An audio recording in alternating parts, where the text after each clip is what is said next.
Olá, aqui é a Keila e aqui veremos uma continuação do vídeo anterior desta minissérie sobre anotações e detalhamentos realizados dentro do Revit. Ao apresentar um projeto, ou a gente geralmente apresenta ele renderizado, a imagem fotorrealista, ou então a gente executa um detalhamento, anotações para dentro desse desenho técnico colocado numa folha de impressão, a gente também está executando uma apresentação do detalhamento deste projeto. Nesse vídeo veremos um pouquinho mais a fundo como criar novos textos e também como estar criando novos identificadores, os textos inteligentes, também aqui dentro do Revit. Antes disso, eu peço para que, caso você não seja inscrito no canal, você pode estar clicando no botão abaixo para se inscrever. Semanalmente eu tento trazer ao menos um vídeo como este para você, e também você pode estar comentando ou até mesmo sugerindo conteúdos abaixo no comentário e também estar compartilhando esse vídeo utilizando os botões aqui na sequência. Também na descrição do texto logo abaixo eu vou estar incluindo o link tanto de playlists de modelagem, que não é o foco desse vídeo, como também o link para essa playlist dessa minissérie. Então vamos lá! Estou aqui com o Revit 2021 aberto, com o arquivo que eu estava mexendo no último vídeo. E aqui então, com esse texto agora, com esse texto que eu fiz da última vez, com ele selecionado, vou comentar que esses vários tipos que eu tinha aqui de possibilidade de estar selecionando, eles podem ser criados aqui dentro de editar tipo e duplicar. Por exemplo, se eu quisesse um texto de outro tamanho e de outra cor, eu posso editar tipo, eu vou duplicar. Se de repente eu quiser dar um nome específico, eu posso. Se eu quisesse, por exemplo, 2 milímetros calibre, por exemplo, ou então um outro tamanho, né, também posso. E vou dar o OK. E dentro do editar tipo, então, e na sequência duplicar, se eu mudar de ideia, eu posso também renomear. E daí digitar calibre azul, por exemplo. Daí seria só digitar aí. Eu vou estar alterando aqui a cor. Se eu alterar a cor, por exemplo, para o azul, vamos colocar o azulão aqui, e OK, e vou dar OK, eu vou desselecionar, repara que ele fica o azul daquela tonalidade que eu escolhi. Se eu selecionar esse texto e trocar, por exemplo, aqui na cor para vermelhão, vou pegar esse vermelhão e OK, e repara, ele vai ficar aquele vermelhão vinho que eu escolhi. E tá mudando a cor do texto, tá mudando a cor da setinha e também a cabeça da setinha aqui de chamada. Softwares como o AutoCAD, se você tá migrando do AutoCAD para o Revit, ele até te permite estar escolhendo cor diferente ali para o texto, para a chamadinha, essa linha de ligação e a cabeça ali da setinha. Dá para escolher cores diferentes ali dentro do AutoCAD, porque ali no CAD existe uma ideia chamada CTB. CTB é um arquivo externo que, para cada cor que você utilizar ali dentro, você consegue estar utilizando um peso gráfico. Dentro do Revit, Revit é um software diferente, não é o AutoCAD, então aqui a cor que você vê é a cor que você vai ter ali na folha de impressão. É bastante literal. E a espessura que você vê é a espessura que você vai ver ali na folha de impressão. Inclusive, com relação à espessura, você pode estar utilizando o comando TL, TL de thin lines, linhas finas. Ele pode colocar, se eu clicar de novo, ele pode colocar, remover ali o peso gráfico aqui na minha área de trabalho. Daí, eu vendo aqui o peso gráfico, se eu quiser alterar o peso gráfico, já que a cor muda a cor de todo mundo, daí então aqui a espessura da linha, se eu escolher uma outra espessura, por exemplo, aqui eu vou colocar a espessura 6 e vou dar o OK, repara que ele fica aqui de espessura 6. A notação geralmente é espessura 1.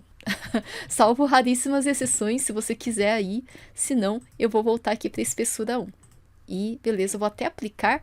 O OK, ele dá OK e fecha essa janela. Aplicar, ele aplica e continua com essa janelinha aqui aberta. Na sequência, então, eu vou querer atrás desse texto, eu vou querer um fundo transparente ou um fundo opaco. Eu posso estar escolhendo aqui também. Geralmente eu deixo transparente, mas se eu deixar opaco, por exemplo, deixo só trazer ele para cima de uma janela, repara que atrás do texto fica opaco. E se eu deixasse aqui transparente, atrás do texto vai ficar transparente. Quando está opaco, deixa eu voltar aqui para o opaco, repara que ele até esconde a janelinha. Só que daí existe opaco e existe transparente também para finalidades diferentes. Quando eu tenho aqui, por exemplo, no meu caso, esse marrom escuro, se eu trouxer esse texto aqui para cima desse marrom escuro, Não sei se você já teve essa experiência de levar o seu projeto para plotar. E ali na Plotter, se você tem uma cor muito escura, no meu caso marrom escuro, ou você tem uma rachura muito saturada, é uma rachura pontilhadinha, mas os pontilhadinhos estavam numa escala tão saturada que ele fica quase um borrão preto. Daí quando você tem um texto preto sobre um fundo quase preto, daí você ganha um borrão preto com texto preto por cima, daí fica difícil de ler. Daí, então, só para melhorar essa legibilidade, geralmente o pessoal coloca esse fundo opaco, que daí mesmo que o fundo seja escurão, com texto escurão, você vai conseguir ler, né? Então o opaco existe para essa finalidade. Por outro lado, se você vê que ele está ocultando informação, nesse caso talvez seja interessante deixar transparente, né? Então, de acordo com a finalidade, você pode escolher opaco ou transparente. Outra coisa seria que ao redor desse texto, né, vou até aplicar o transparente de volta, ao redor desse texto, repara que tem essa caixinha que é uma caixinha de seleção. Só que se você ticar o exibir borda, repara que ele vai ganhar essa borda física ao redor de toda a caixinha. Vou até puxar aqui para fora para ficar mais facinho de ler. Daí, ao invés de ser somente uma caixinha de seleção, ele vira também uma borda física. Se você quiser remover depois, tem aqui, é só de esticar ou exibir borda. O tamanho do offset, repara que parece que tem um offset daqui para cima, né? Daqui para baixo. Se tivesse alinhado esquerda, daqui para esquerda. Esse espacinho está com offset de deslocamento de 2 milímetros.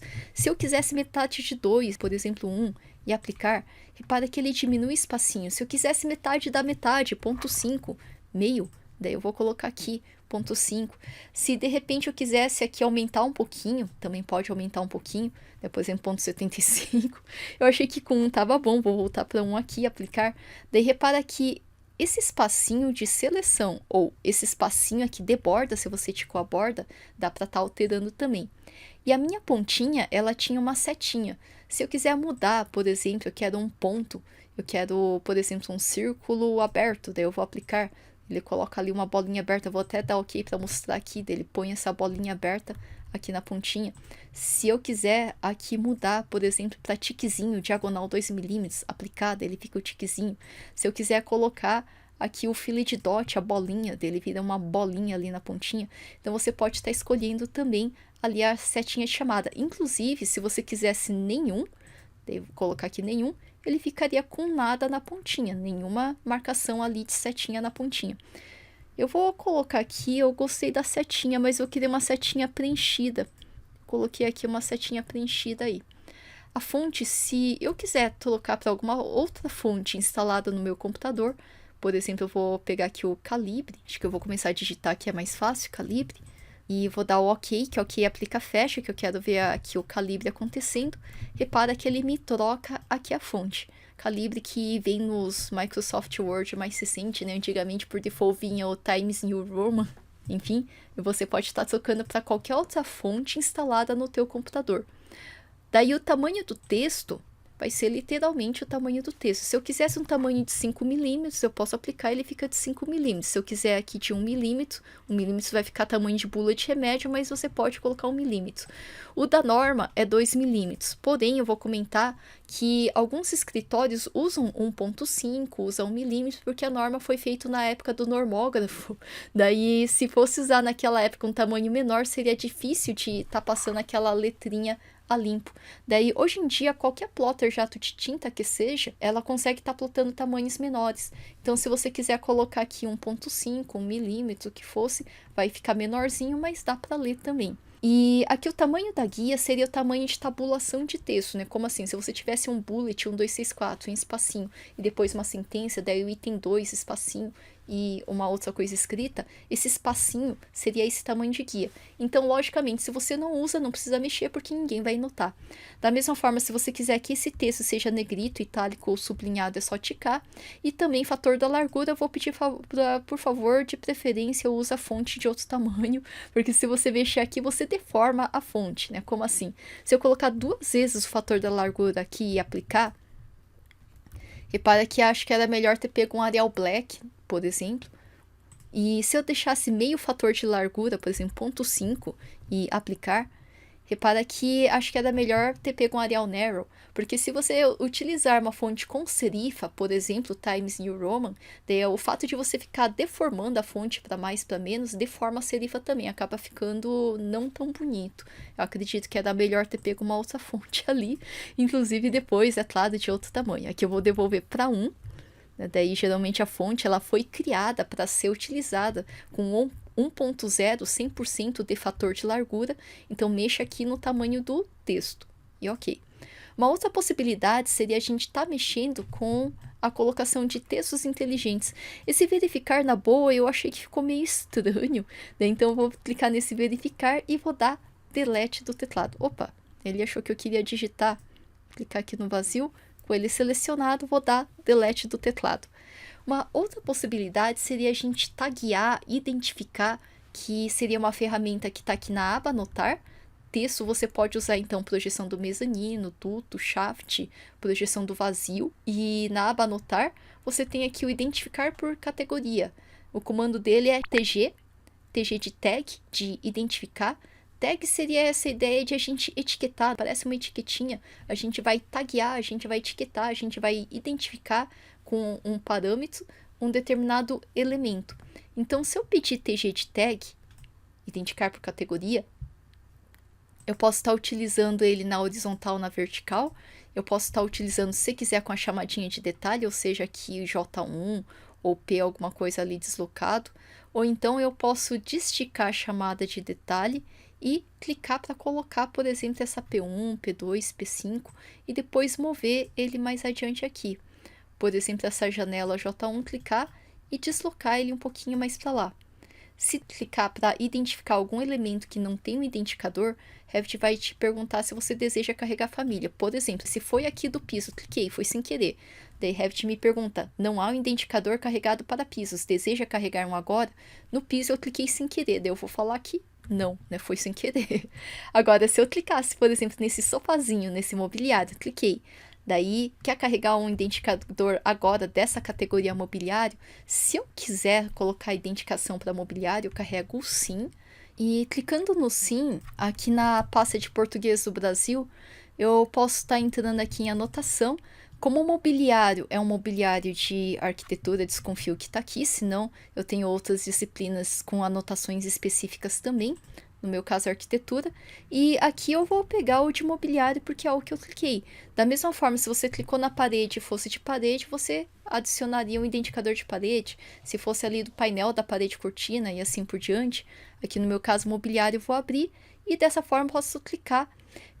Ao clicar, se colocou a interrogaçãozinha, né, vou até deixar aqui do lado para ficar mais fácil de ler, você pode clicar nesse valor de interrogação e digitar preencher, significa que esse parâmetro a princípio está vazio, mas você pode colocar aqui que, por exemplo, é o mobiliário, tem gente que coloca mob ou m, né, de mobiliário, e vou colocar aqui esse é o mobiliário 01, por exemplo, e vou dar enter, daí dessa forma eu vou estar alterando um parâmetro de tipo que pode afetar muitos elementos, né? Como assim eu tenho essa cadeira aqui e igualmente eu tenho essa cadeira aqui nessa planta desse pavimento. Se no pavimento de cima também tiver, ele também vai estar afetando esses muitos outros elementos. Vamos continuar assim, sim. E dessa forma, se eu identificar esse daqui, ele também se chama M01. Aí, beleza? E assim por diante, então. Uma possibilidade que a gente tem aqui, ao invés de identificar um, vou comentar que a gente tem aqui na aba anotar, eu dei as ESC para encerrar então aquela ferramenta, e na aba anotar você pode identificar todos. Por consequência, desconfie que assim como eu identifiquei aqui dessa forma, inclusive, você pode clicar diretamente na etiquetinha aqui, se de repente aqui o pessoal chama isso daqui de PM80, ou essa aqui é P1, por exemplo, e eu vou dar Enter, daí vai afetar muitos elementos, continuar assim, que daí se de repente aqui também for a P1, daí TG de tag inclusive, daí aqui também vai se tornar P1. Agora, isso daí acontece é que quando você carrega uma família, por exemplo, eu pedi o comando dr de door, comecei a fazer uma porta, e essa porta, ao carregar a família, eu clicando nessa porta, dentro de editar tipo, além de ter aqui o material, por exemplo, no vidro, ele usa um vidro transparente, ele tem aqui as dimensões, por exemplo, é uma porta de 80 por 2,10 mesmo. Mais embaixo, quando você carrega, provavelmente ela veio com uma marca de tipo, que se de repente estiver certinha, beleza, você usa ela, se não, qualquer coisa você pode digitar aqui. Por exemplo, se fosse P0001 e vou dar OK. Daí repara que ele fica da forma como eu digitei. Podia ser pelo editar tipo da família de porta, ou então com o identificador selecionado, você pode estar digitando aqui também. Uma outra possibilidade vai ser por tabela. Por tabela a gente vai ver depois. Então vamos lá. Aqui eu vou na aba de anotar, vou estar utilizando identificar todos. Identificando todos, verifica se está todos os objetos na vista atual, e tica a categoria que você deseja identificar. Por exemplo, geralmente esquadrias, janela e porta. Então, tiquei a de janela e tiquei indicador de porta. Se você quiser a chamadinha de detalhe, aquela jogadinha, aquela linha de chamada, é só ativar. E daí você poderia estar escolhendo comprimento. Vou comentar que eu geralmente não uso para esquadrias. Então, se de repente ticou, você poderia até digitar. 12 eu acho bastante, poderia até ser 6, metade, mas eu vou deixar desticado porque eu não uso. Eu vou dar o OK então. Eu deixei todos os objetos de janela, de porta, com o identificador de chamada aqui, com a chamadinha de detalhe desligada. Daí OK. E perfeito. Repara o que ele foi feito aqui, ele identificou todas as esquadrias nessa vista. Automático nem tanto, né? O ideal seria depois você dar uma puxada aqui para fora, inclusive acende essas linhas de chamadas, essas linhas tracejadas, para a gente estar deslocando aqui com relação ao alinhamento aqui dos outros elementos do entorno, daí fica mais fácil, inclusive de a gente estar alinhando esses elementos. E essa aqui também, né? Se eu precisasse de puxar um pouquinho mais para lá, daí certinho. Fazer mais uma vez aqui de novo. Eu entrando aqui no pavimento superior, dei 2 cliques, entrei. E aqui eu posso estar pedindo aqui na aba anotar. Eu posso estar pedindo aqui para identificar todos. Identificando todos, eu vou querer todos os objetos na vista atual.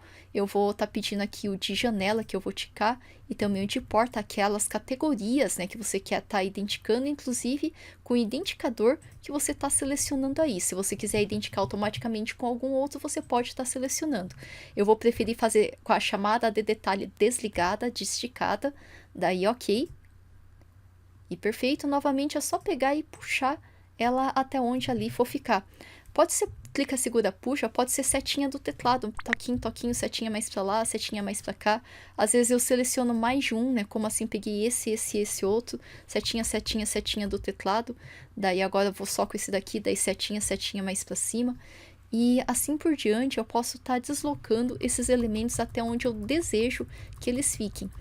Tem algumas outras anotações que a gente vai estar vendo depois, por exemplo, detalhar cotando, tá faltando ainda, e tem uma anotação bastante peculiar, que ela não tá na aba anotar, tá na aba da arquitetura, que seria a marcação dos ambientes, ambiente quarto, ambiente banheiro, que a gente vai estar realizando, inclusive, no próximo vídeo. Aqui eu vou terminar de puxar ele um pouquinho mais para lá, um pouquinho mais para cá, vou salvar, acho que eu vou ocultar essa categoria aqui da luminária pendente também, né? Como assim, vou dar botão direito, ocultar na vista esta categoria, comando VH, V de vários elementos dessa categoria, H de height, ocultei.